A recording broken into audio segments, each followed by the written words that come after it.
Merhaba sevgili arkadaşlar. Hepinizi güneşli bir Berlin atmosferinden selamlıyorum.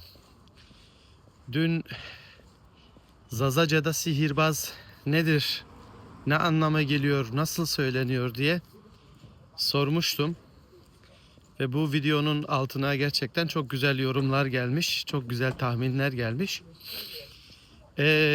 Ben de biraz araştırma yaptım.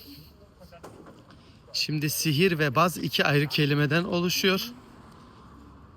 Sihir Arapça kökenli, baz ise Farsça kökenli bir kelime.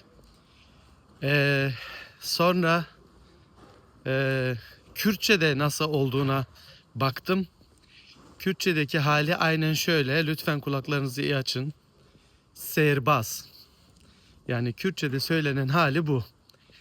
Haliyle bizim dilimizde Kurmancı'dan uzak bir dil değil. Akraba bir diliz. Dolayısıyla böyle olduğunu düşünüyorum.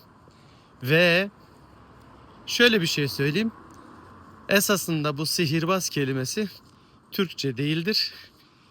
Bizim dilimizden, Kürtçeden, Zazaca'dan ve Farsçadan Türkçe'ye geçmiş bir kelimedir. Sonra sonu bazla biten kelimeleri sizler için not ettim.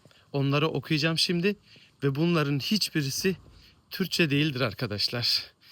Düzenbaz, hokkabaz, sihirbaz, cambaz, dilbaz, şahbaz, davlumbaz, hilebaz, kumarbaz, kaybaz, yobaz, küfürbaz, madrabaz, seherbaz ve hepsinin ayrı ayrı anlamları var.